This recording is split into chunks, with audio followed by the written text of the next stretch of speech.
Welcome to another episode of The Wave. My name is Adam. My name is Nick. Welcome to another episode of The Wave, the weekly news and chat show from the world famous Bottom of the Stream podcast. It is indeed. We're back. We're back again. Back. It's a Monday. That means we are here. Yes. And we'll get there in a few minutes.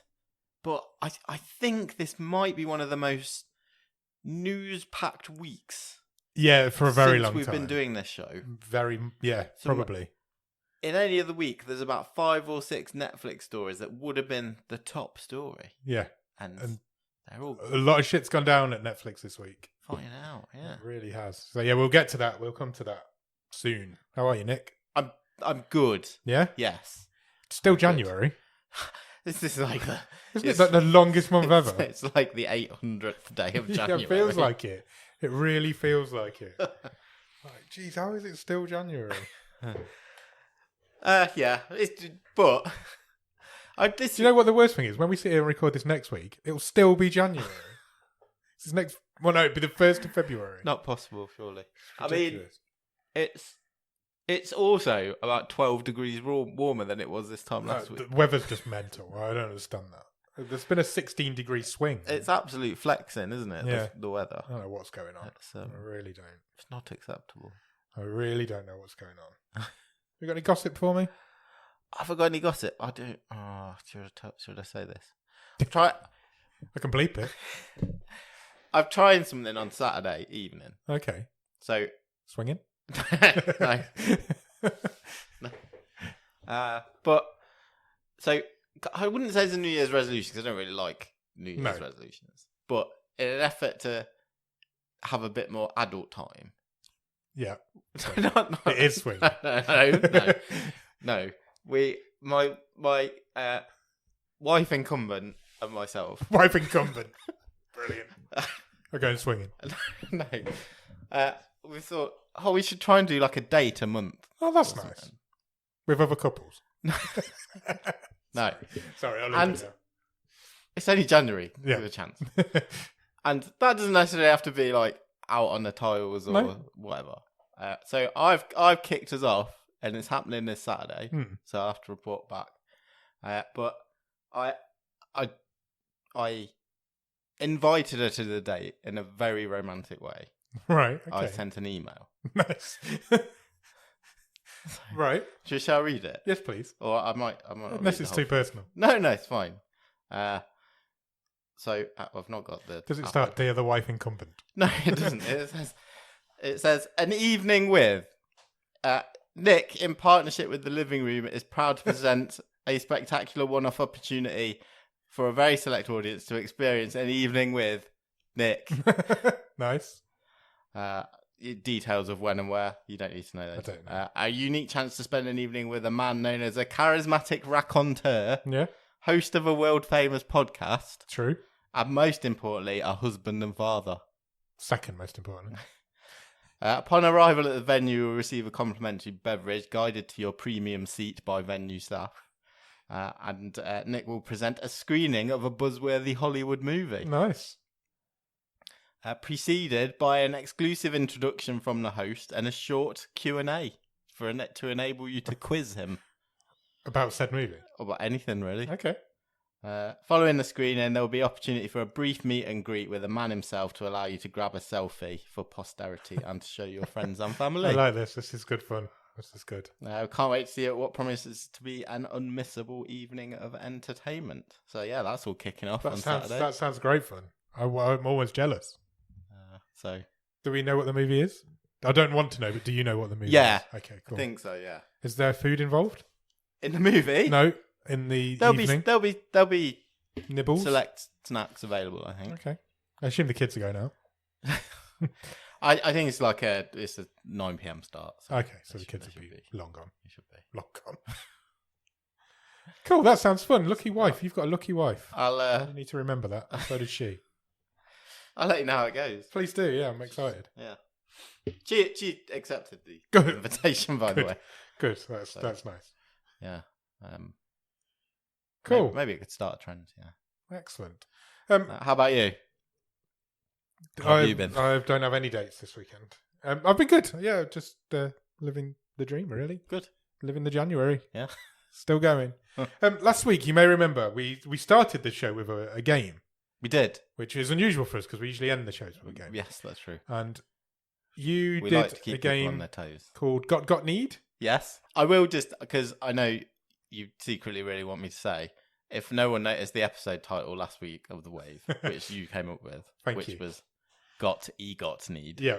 I was so proud of myself. I even texted best, you to say I'm your so best proud. Work. I think it might be my best one. I've changed it slightly. So these are not things that you have got need. These are things that you have got why. Okay. Okay, so it's like they're maybe older stuff or stuff that you don't need anymore that I want to see if you've still got them hanging around the house somewhere. Okay. And why? Okay. Yeah, they're not all that, but some of them are, some of them aren't. Okay. So we're starting off with a SCART cable. Is there in your house anywhere a SCART cable? No, not got. No. Wow, that's interesting. Not got. I think if you'd have asked me 9 to 12 months ago, I would have said yes. You had a big clear out, didn't you? Yeah. I feel like this game might be ruined by your big clear out. By the decorating and stuff. Yeah, exactly. The second item is an electronical device that has not been turned on for more than a year. Got. Do you know what it is? Yeah, Nintendo DS. Okay. Somewhere in the house. Nice. Good. I don't know if it was turned on that much when it was a thing. Yeah. The next one is a video cassette. Yes. Okay. But no means to play it. Do you have no VHS recorder? No. But you do have a video cassette. There's at least one in like the bookshelf because I think it's some of my wife's old like dancing shows. And okay, cool. The next one is a music cassette. Not got. Not got. I'm 99% sure there's no music cassettes in the house. Okay, cool. The next one is a compass. Got several. Okay. Actually, there's one in the back of my car right now. Why? Because when we went walking in a few months ago, we were kind of trying to teach the kids to read a map. And there's definitely still a compass in the back of my car. That makes sense. The next one is a compass, as in the thing to draw circles with. I think... Does it count if one of my children's got one? There's probably one in the house. If there's one in the house. I think there's probably one in the house. Okay. Yeah. The next one is an item you've owned consistently since the 1980s. Since the 1980s. So not something that you've like repurchased, something that you've owned for that long. Yeah. Yes. Okay. There's a massive box of what used to be my Lego in the playroom. Cool. Lego's a good one. Lego stands the test of time. I mean, if anything...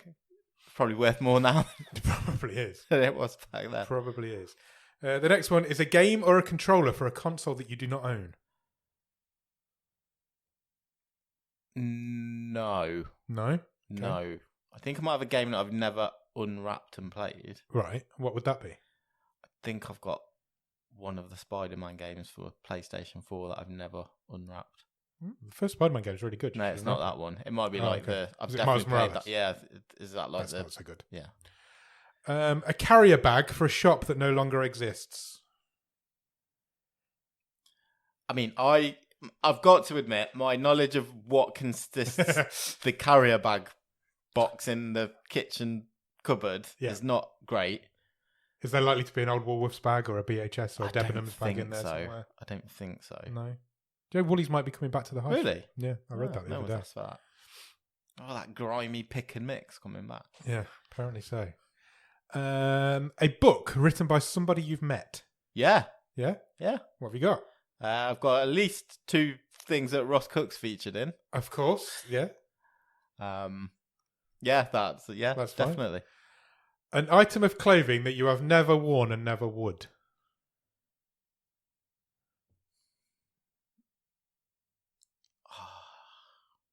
I think I might have stuff that I've only worn literally once or twice. Okay. Don't think I've got anything that I've never worn. My next question was an item of clothing that you have worn but would never wear again. Yeah, I got a couple of jumpers. I remember like an uncle giving me a jumper and I was like, no. This is horrible. No, I'm not a polo neck person. 4 more. Okay.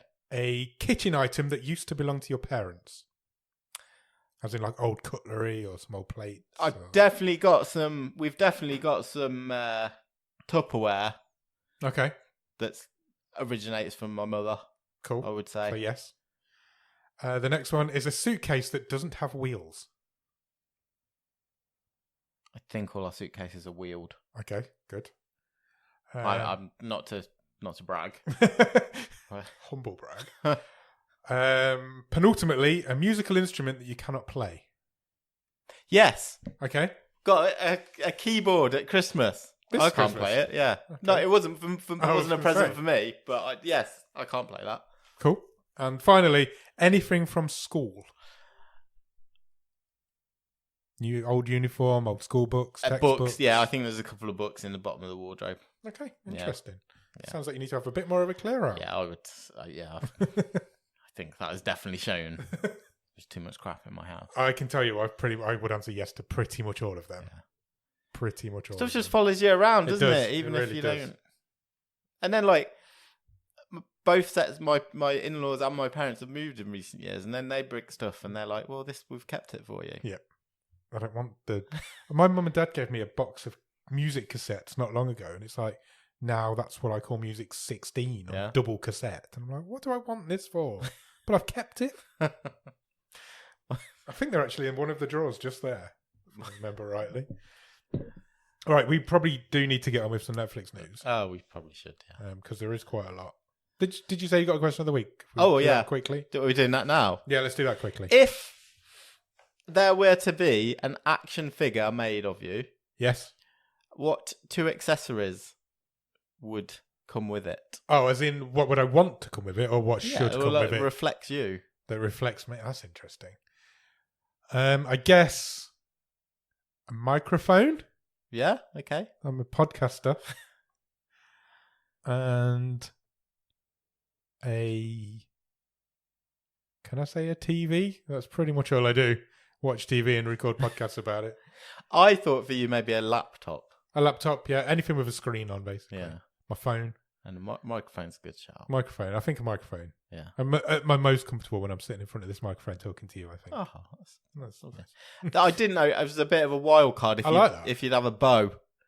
Oh, that is a wild card. If you were a proper like action figure and you needed a weapon. If I needed a weapon, it'd probably be a bow and arrow. Yeah. I took up archery briefly 11 years ago.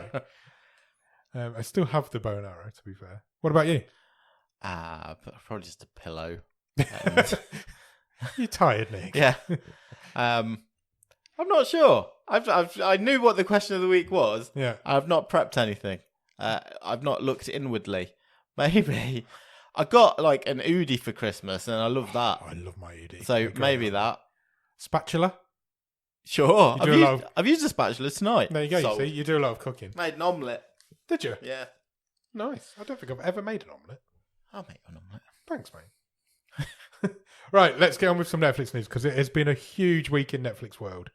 So, sure has. Let's start at the start and move right along. Let's start with some numbers. And a big week indeed. Netflix have announced that in quarter 4 of 2023, they added 13.1 million subscribers worldwide. That's crazy. Crazy numbers. Which is significantly more than the previous quarter, in which they added 8.8 million subscribers.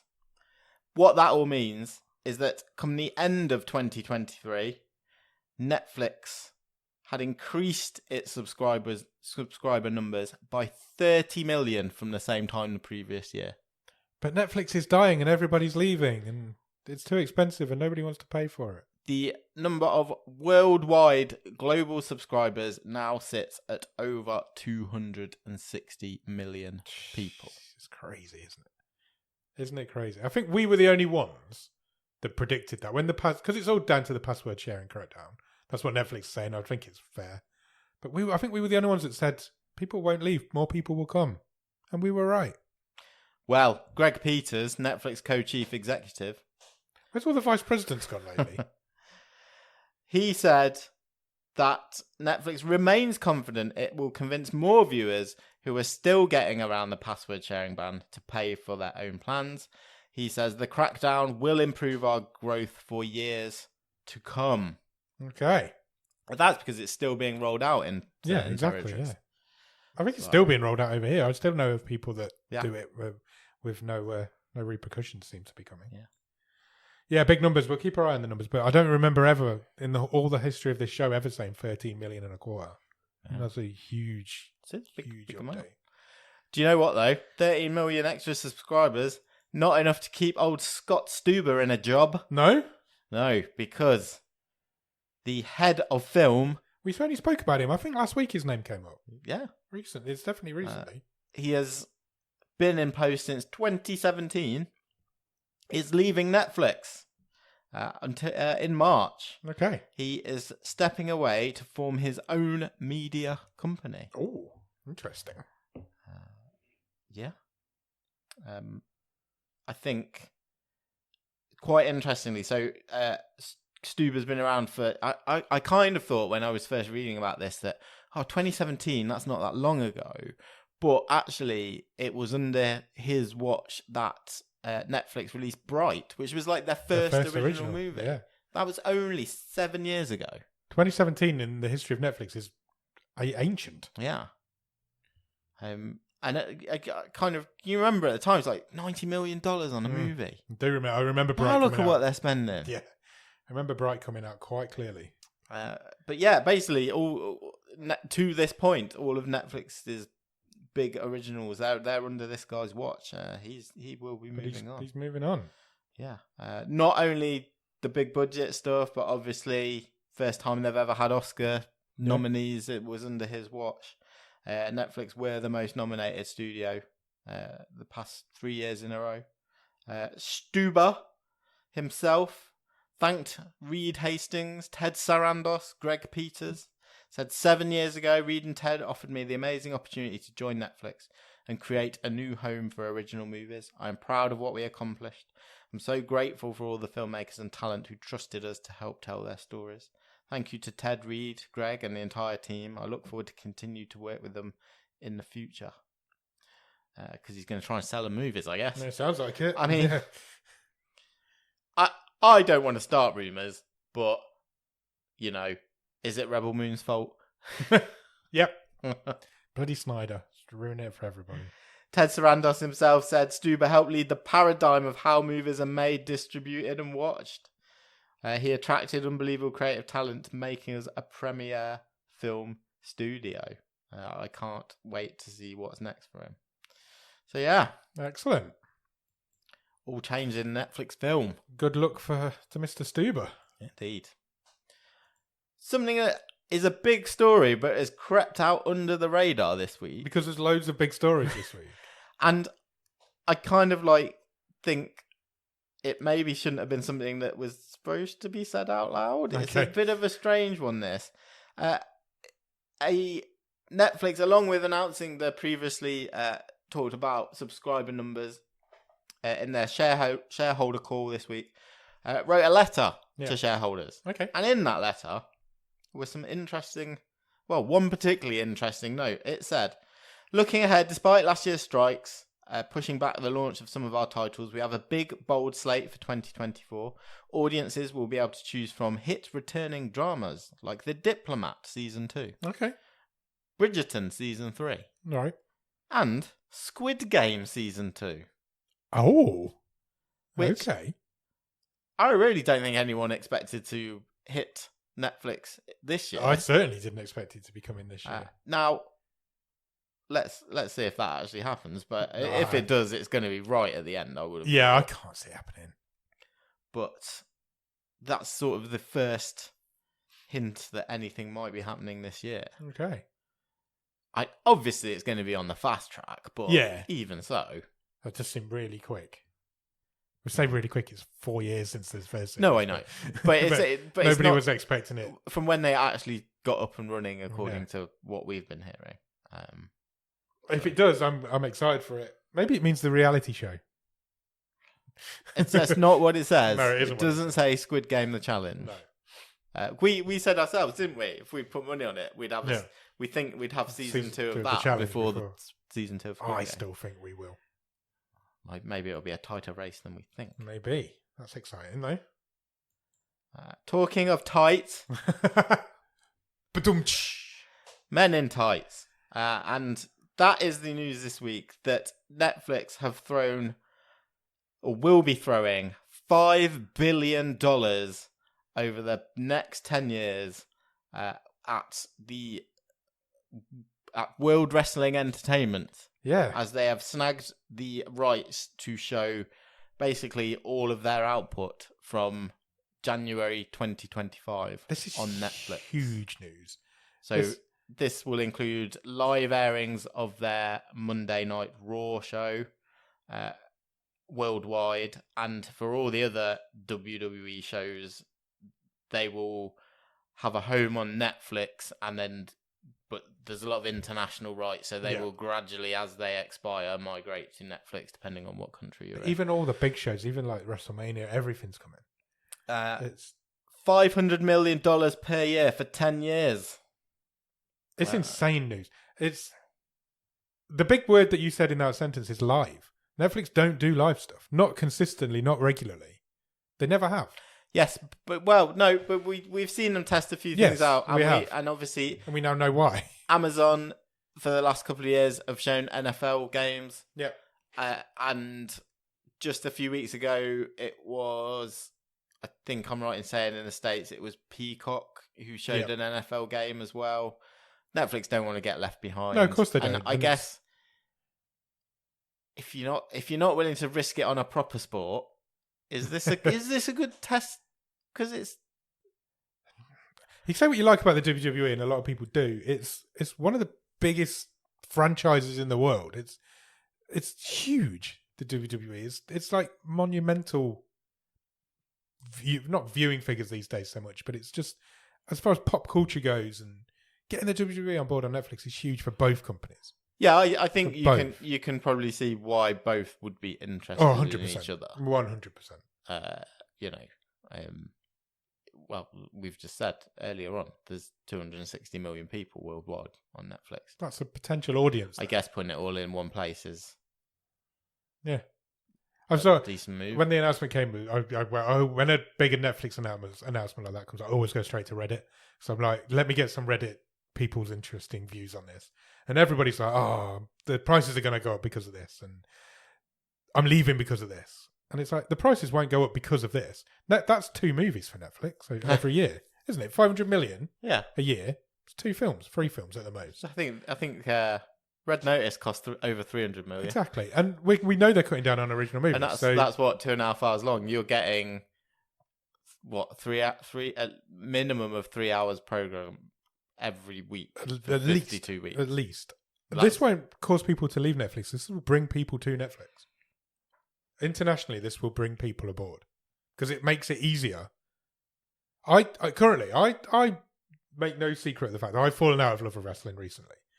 I couldn't tell you where I could watch Raw, SmackDown, or any of the other shows now. I don't know where they are. No, I couldn't tell you. But now they're all going to be in the same place on something I already own. And if I didn't have Netflix, people are going to join Netflix for this. That all starts in January 2025. It's big news. So I expect them to do a lot more live sport testing over the next year, I reckon. There's technology they need to be testing out. So they've not done a lot of it. No, I suppose not. I mean, we've had the live stand-up specials, haven't we? Yeah, they did that golf thing. A couple of award ceremonies. Yeah. Yeah. And that golf thing that was on. But they've not really... A weekly live TV show is not in Netflix's wheelhouse. Yeah, but everyone does it. I know they do. I know they do. Can't be but that difficult. Well, we'll see. And it's content. That's. I mean, I don't know if the full details are out. I mean, I don't know if that includes like archival stuff as well. I don't think I've not seen anything. I've read a lot on this. So I've not seen anything that says archive stuff. But that will just quickly add hours and hours and hours of content to Netflix. I wonder if they'll brand it as Netflix original. If the Netflix banners around the ring and things like that. And interestingly, I suppose another thing is it's something that fits in with the whole ad tiers in Netflix. Yes, definitely. These are shows that are, like you say, live on cable TV, they have ad breaks in them already. Yep. You can just pretty much pick up the product and just drop it straight in on Netflix. You have to have ad breaks in wrestling shows. It's part of the thing. It's just there's something they do even on their own network. So you just have to do it. It's really interesting. As far as the WWE goes, it's a great move for them as well because it's going to attract people back to them, wrestlers-wise, I mean, because you've got that exposure of potential huge audience there. It just means maybe it means you get a load of shit movies with wrestlers. Oh, that's definitely happening. That is 100% happening. There's definitely going to be a lot of B-movie wrestling movies coming out. But yeah, I'm expecting documentaries coming this year. The stuff will come this year now to entice people into that. Oh yeah, it will be. There's even we're later on. We're doing what's coming to Netflix, and there's even one in February. Oh really? Yeah. Okay. So, the cross promotional will be in full swing. Yeah, within definitely. a couple of months. It will not be long. Okay.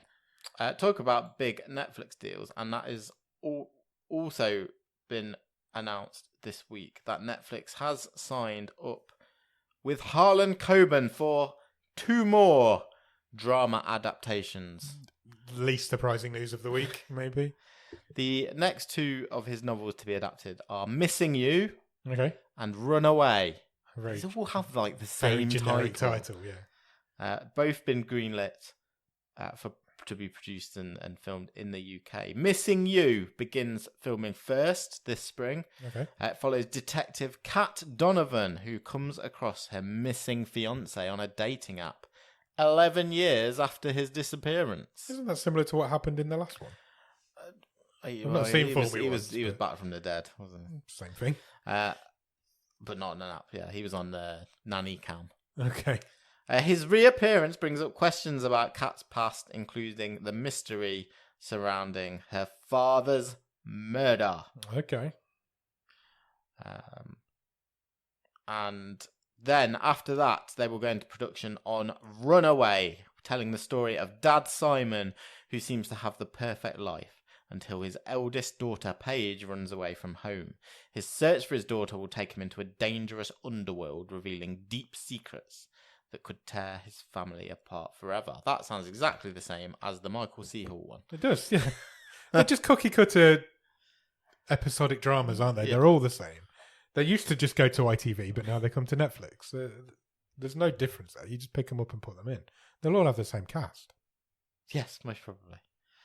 They are, it is believed, penciled in for the same sort of release as Fool Me Once, so the next couple of Januaries, essentially. New year, new drama. New year, new drama. So there you go. You can watch your wrestling, then you can watch your Harlan Coben drama come January 2025. I know which I'd rather do. Also, getting another job with Netflix in the second of her 2-movie deal that she has is Lindsay Lohan. Okay. As Netflix have announced this week that she has signed up for Our Little Secret.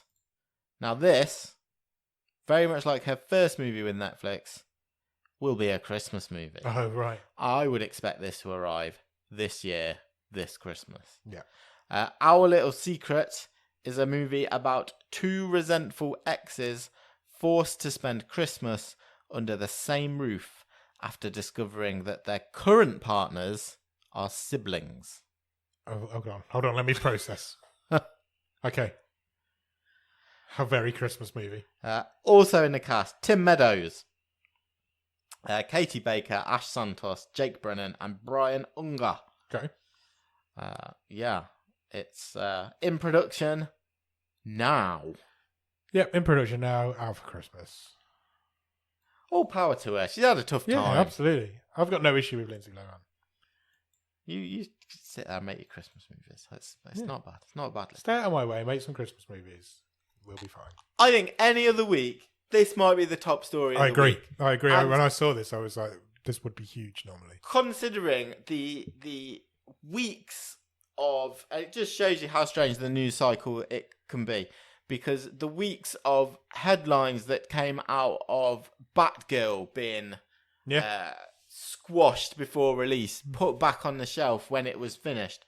Well, it's happened again, and this time it's happened with Netflix. Netflix have scrapped The Mothership. Yeah.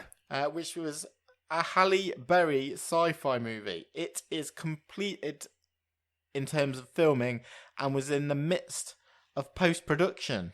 But they have pulled the plug. Jeff Snyder at IGN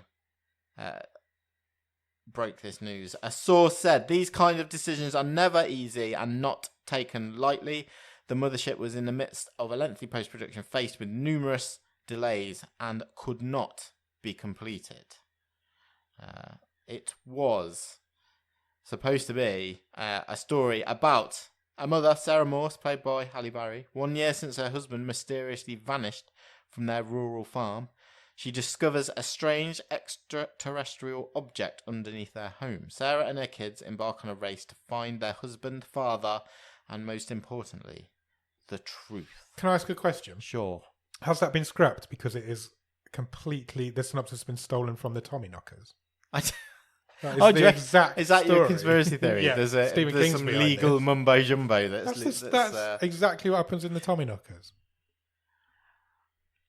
How strange. I'm sure we will hear more about that in the coming weeks. But yeah, it's on the shelf. I mean, probably too early to say whether that will eventually be up for anyone else to pick off. But it won't be at Netflix as we speak. That's crazy. To get to all the way through post-production and then just... We're not releasing that. Yeah. Yeah. It makes you wonder why.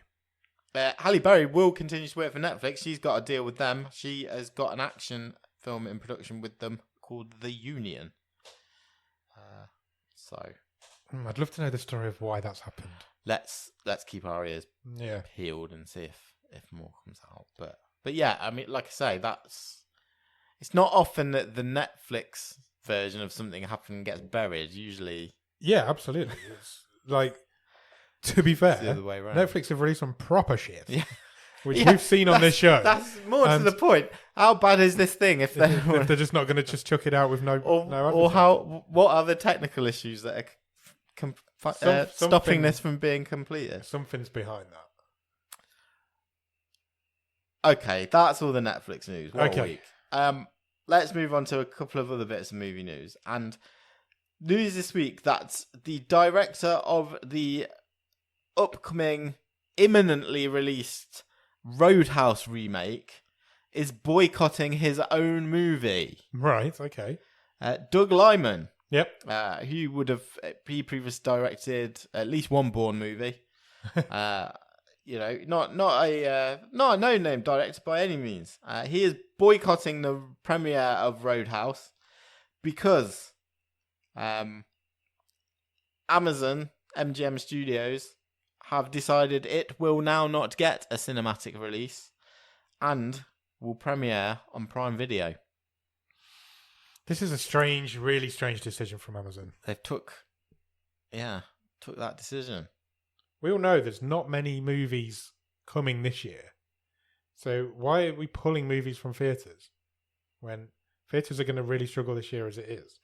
Yeah, exactly. And Lyman himself has actually written an editorial on this subject, which he wrote for Deadline. He said in that, if we don't put tentpole movies in movie theatres, there won't be movie theatres in the future. Movies like Roadhouse, people actually want to see on the big screen. It was made for the big screen. Without movie theatres, we won't have the commercial box office hits that are the locomotives that allow studios to take gambles on original movies and new directors. Without movie theatres, we won't have movie stars. Film executives are also at risk. Box office revenues are the war chests that allow studios the resources to make movies. It's no surprise you see layoffs across the industry, including at Amazon. Without movies in theatres, there's no revenue coming in, and once the theatres go out of business, it could take decades for the business to recover, if ever. I think he's got a really good point. I'm kind of with him on this one. This is going to be a tough year, and unless it's really shit and they're just going to bury it, why would you take it out of the theatres? No, I don't buy that. I think I don't. I think the instant Roadhouse comes out on Amazon, it'll be all over. Oh, of course it will. Amazon Prime. Yeah, and absolutely. It's Yeah, it seems a strange one to me. Yeah, I don't understand that at all. I really don't. And Lyman obviously feels like he's been missold something. Well, he clearly has, hasn't he? And I don't think it comes across like he's expecting that this would have made 200 million. That's not what it's about. No, it's not what it's about. It's Roadhouse. I presume it was a relatively cheap movie to make. Yeah. You would expect it would do all right. Yeah. With a cinematic release. It feels like the sort of movie that you could, marketed properly, generate that sort of, I want to see that because it just looks cool as fuck. Yeah. Yeah, definitely. As soon as I saw the poster, I was like, I really want to see that. But Amazon, they've had success recently with theatre releases as well, so it makes no sense to me. That's a strange decision, that one. Don't get it. So, well, yeah, keep an eye out for it in the safety of your own home, apparently. Will do. And then the final bit of news this week is, it's the biggest sort of shoulder shrug for me at the end of a week of news. Okay. And that is the news that David Cope has been employed to write a screenplay to relaunch the Jurassic Park franchise. Oh my goodness me. Really? This is the same guy who actually was a screenwriter on the original Jurassic Park. Okay. And its sequel, The Lost World. The best two. Was that the best two? According to... Okay, yeah, surely. Obviously, the first one's the best. Yeah. I'm not sure if any of the sequels have I really enjoyed. No, but the second one's really the best remember of The the Lost original World. trilogy. The Hollywood Reporter says that, in fact, he is far enough along with the script that the studio is already considering release dates. Oh, wow. But there's no actors or directors attached. So, well, we're going to need them. Apparently, according to the same source, the plan is to chart a new direction for Jurassic World, away from either the casts of the first So we're rebooting. movies. We're full on rebooting this franchise. Rebooting or it's just new characters in the same world. I don't know. I never saw the last one. I know it got reviewed pretty terribly. I don't know if I did or not now, to be honest. I think I did. I think I did see it in the end. When they were just bollocking around the pyramids and stuff. I have no idea, if I'm honest, if I've seen it or not. When the dinosaurs got out. That was like the cliffhanger. I definitely saw the one before it. Yeah, I definitely saw the one before. I don't know. I couldn't tell you. Maybe. That probably says it all. Before we move on to the next thing, I just want to bring something that I read on the internet this week. It was quite interesting, I thought. Okay. Jurassic Park's just reminded me of it for no reason whatsoever. It's not related to Jurassic Park. There's a fan theory going around on the internet at the minute that is backed up with evidence. Right. That the events of the movie Back to the Future and the events of the movie The Goonies happen on exactly the same day. Oh, right, okay. So we obviously know what day Back to the Future happens on. Sure. It's October the 26th, 1985. Yeah. There's evidence in The Goonies that is also happening on that day. Really? Yeah, and it's really interesting. I'll find the video for you and send it to you. Oh, yeah, definitely. At the beginning of the movie, Mouth says that it's a Saturday. Right. There's a calendar on the wall behind Brant when he's working out that says October. Okay. So we need looking for a Saturday in October. Yeah. And the newspaper that the Fratellis hold up says October the 24th. Right. And then the Saturday after that is the 26th. Wow. So it's really interesting. But I mean, absolute coincidence, I'm sure. 100% a complete coincidence. That's amazing. But yeah, it's really interesting, isn't it? We have got one more bit of news, which we said we'd leave to the end because it's the biggest bit of news of the week. Possibly, I don't know. Normally, in a normal week, it would be. That's the Oscar nominations. They're out. They are out. I don't think there's any big surprises in this, is there? I think everybody was expecting the I don't think so. Them. I mean, it's different to the BAFTAs. You've not got any snubs for Killers of the Flower Moon. No. I think, there's no surprises in terms of Best Picture nominees. No, I don't think so. Again, Barbie is sort of in there with the nominations it didn't have in some of the recent awards, although there is no nomination for Margot Robbie or Greta Gerwig. I think Barbie will come away with 0. That's my prediction. Also think. I think the nomination is there, but the snub will come at the ceremony.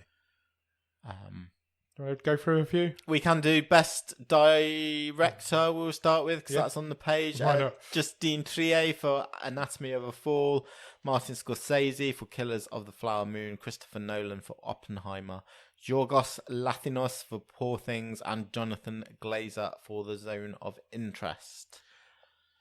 We'll do it in our Discord. We'll do a predictions game again. Yes, because we did that last year. And it was good fun. Yeah, I think Nolan's a shoo-in for that one. Personally. Best movie, American Fiction. Yep. Anatomy of a Fall, Barbie, The Holdovers, Killers of the Flower Moon, Maestro, Oppenheimer, Past Lives, Poor Things, and The Zone of Interest. Interesting.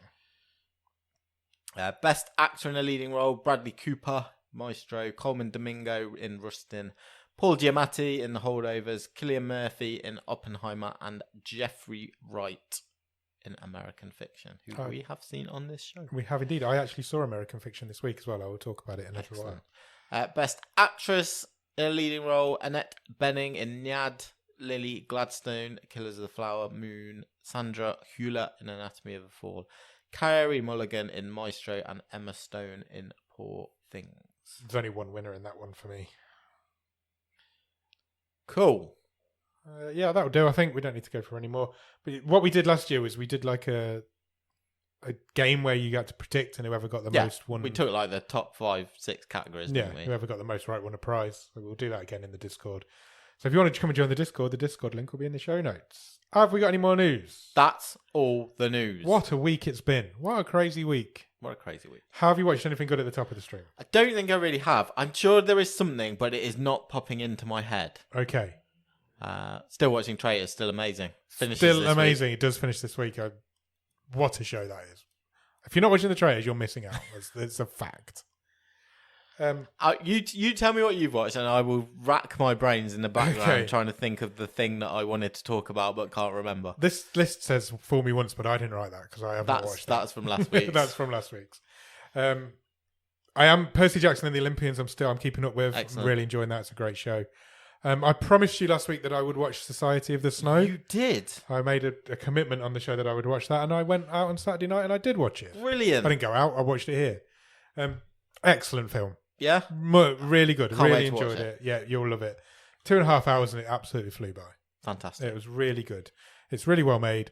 I did watch the dub, but mainly because the dub was still on from the film we'd watched last week, and I couldn't be bothered to change it over. But the majority, there's not a lot of dialogue, and the majority of it's narrated, so it doesn't really matter that there's a dub there. But yeah, really, really good. Really harrowing story. Awesome. But obviously, everybody knows the story, but it's pretty harrowing. Talking of harrowing stories, I also watched American Nightmare. What's that? It's Netflix's new true crime drama. Oh, of course it is. Have you not seen it? It's all over my Netflix. I think I might have done. It's number one in the TV charts this week. It's a 3-part documentary series. Is this the real Gone Girl one? Yes. Yeah, I have seen the trailer. It's the real Gone Girl. So this bloke one morning calls the police and says that the evening before his girlfriend had been kidnapped. Mm-hmm. And that he had been tied up and left and drugged, and as soon as he could get up, he's gone to the police. The police do not believe him in the slightest. They think he's done something to her. Yeah. They are absolutely adamant that he's done something with her. And then she turns up and she tells the exact same story that he did. Okay. The police then they call her a liar and basically say the whole thing's being made up. And then this one cop goes rogue and finds out this true story, which is unbelievable. Okay.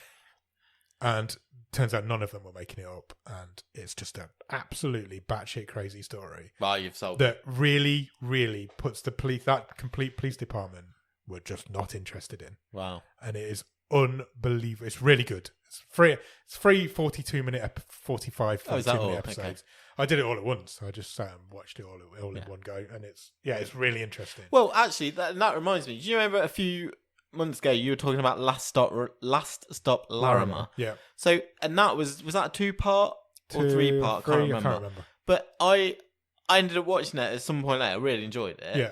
And did a bit of reading, and that was actually a movie. Oh, really? So Netflix have chopped it up. So I don't know if this maybe this is the same thing then, because it just flows. It just follows on through each episode. So that wasn't a Netflix production. They bought it, chopped it up. Oh, okay, that's interesting. Yeah.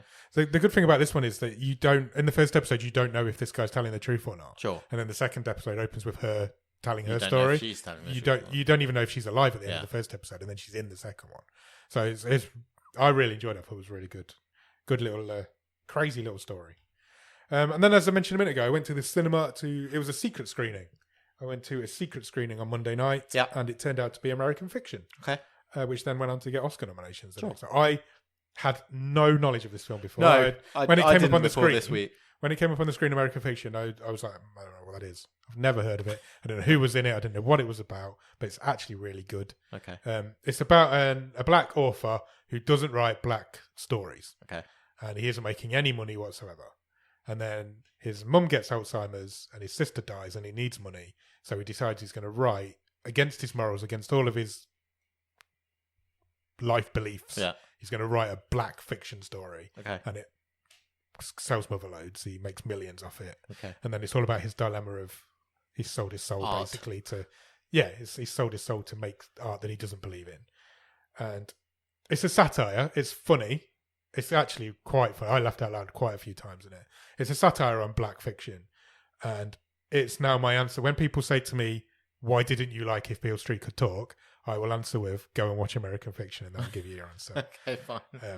It's worth checking out, honestly. Jeffrey Wright is brilliant and he deserves that. He's a great actor. Deserves that Oscar nom. I think one of the supporting actors got an Oscar nom for it as well. Check it out. It's a really good film. And then finally, I've started watching Big Boys. Okay. You know what Big Boys is? Are we talking about wrestling again? No. It is a Channel 4 sitcom. It came out last year, or the year before, I think. And the second series has just launched, but I never got to the first series. It's about two guys who meet on their first day of uni. One is a closeted homosexual, and the other one is a depressed straight kid. Yeah. And they become best friends, and it's their story of how they deal with life going through uni. It's really funny. It's quite poignant. It's really dark in some places. It's quite poignant. I've seen the whole first series. It's funny. It's dark. People compare it to like It's a Sin and Heartstopper for it's like being that good. My only criticism of it is why are they both in their mid-30s? Right. And it's like, let kids play kids. Sure. If you know what I mean. Jobs are kids. Yeah, basically, yeah. That's why Heartstopper works so well. Yeah. Because it's kids playing kids and young adults playing young adults.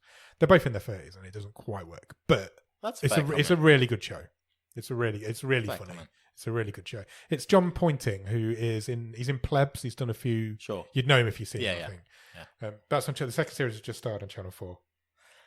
And I think that's it, apart from The Traitors, which is amazing. Yeah, I kind of remembered one of the things I wanted to mention, and that was just that I've re-subbed to Dropout. And me too. I've got further into like Game Changer, the game show. Yeah. This was a subscription service that we were gifted by Ross Cook for Christmas. And Game Changer is a show where the rules of the game change every episode. Every episode is a different game, and it doesn't always work. No, but most of the time it does. When it does, it's so. I mean, I watched one where they had to make up a musical on the fly. Yeah, and it was honestly, it was I haven't seen that. So good. I think that might be season 2, and then I watched one where it's just called Don't Cry, and the challenge is not to cry. It made me cry. It's a game show for crying out loud. I don't think I've seen that. I thought I've seen all of them, but I don't think I've seen those two. They don't ring familiar. You must have missed a season or something because I didn't watch the COVID season. No, it's not that one. But I have watched all the others. Yeah. So maybe I'm just not remembering very well.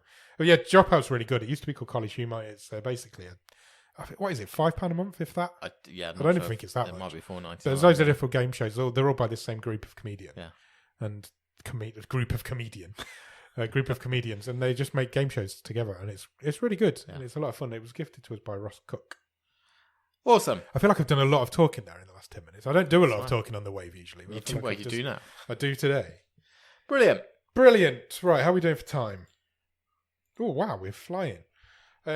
Shall we briefly finish this episode with a look at what's coming to Netflix UK in February 2024? Let's absolutely do that. Okay, right. Stop me when I'm going down this list. Stop me if you find anything you want to talk about. Stop. February 1st, Anaconda from 1997. Jennifer Lopez movie. And John Voight. Fury is also coming, the Brad Pitt World War II movie. That's actually quite good. I feel like that's on and off Netflix all the time. Talking of on and off Netflix all the time, It Okay. is coming. The Stephen King from 2017. Also on February the 1st, Magic Mike's Last Dance, the most recent Magic Mike movie, arrives. All coming very soon. As does Moneyball. Wow. Brad Pitt. It's all about Brad Pitt this one. And some Resident Evil movies. Yep. That's all coming. There's quite a lot coming on January. We're still on February the 1st. Yeah, The Great Gatsby. The Tourist is the big thing, isn't it? Everybody's watching that. Yeah, is that a BBC thing Yeah, that's I think now so. dropping on Netflix? I think so, yeah. Okay. Still going. Tom and Jerry, the 2021 live action movie. Cool. X is coming. That's A24's Maya Goth movie that I Yes. went to the cinema to see. Really good film, that. I've not seen that. I'll watch it. Watch it. There's a franchise, isn't there? There's X, Pearl, and Yeah. Maxine is coming out this year. Oh, I've heard of this. Orion and the Dark is coming. Okay. This is Paul Walter Hauser and Jacob Tremblay's new animated DreamWorks. Oh, movie. great. It's a Netflix original, but it's a DreamWorks. So Cool. it's supposed to be really good. I can't remember. I think I heard an interview with Paul Walter Hauser talking about it not long ago. Awesome. That's coming on February the 2nd. February the 3rd, Ready Player One's coming. That's been on Amazon since it came out. Has pretty it? Much. Yeah. I've seen it once. I've seen it twice, I Maybe think. check it out Have you again. ever read the book? Yeah. book's Both, great. both books. Have you read Ready Player 2? Yes. It's terrible, isn't it? It's just... It's just It's the terrible. same, isn't it? Yeah, it's just- like, I really why? hate it. Why are we doing this? There's a reason why that sequel's never been commissioned. Yeah. Because it's not very good. February the 5th, 30 for 30. 2 episodes of that are coming. Okay. They're ESPN-made documentaries. Have you heard of them before? Yes, yeah. So the first one is called Four Falls of Buffalo. Do you know what that's about?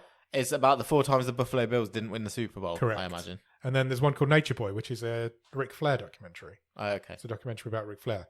So the first bit of wrestling stuff Okay. coming, maybe. But yeah, apparently they're both really good. They're both rated like 8s and 9s on IMDb. So I would check both of those out. Monk seasons 1 to 8 drops Wow. on February the 5th. Monk used to be huge, didn't Yeah, it? When it that did, first yeah. was on. February the 8th is probably the next big release. That is the Netflix adaptation of One Day. It's a Oh, yeah. limited series. Now, this was previously out as a movie a few years ago. It was. I think Anne Hathaway Yeah, that sounds was right. in the movie. So, It's a Netflix original coming. It's a man and woman, that's the word for people, who meet on the same day every year and slowly fall in love, Got ya. I think. Yeah, fine, let's say that.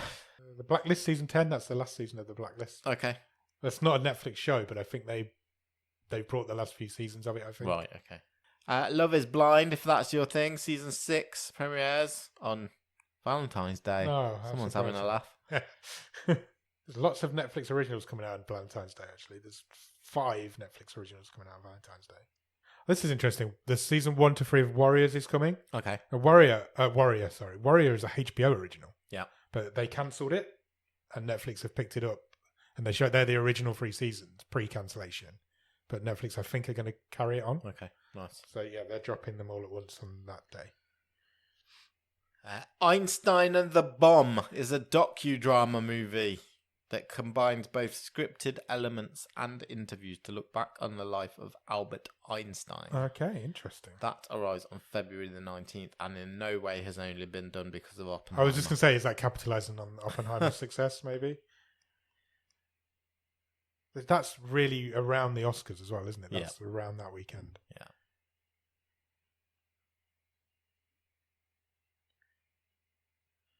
Ruby Gillman, Teenage Kraken. Yeah? That's coming. That's another DreamWorks movie.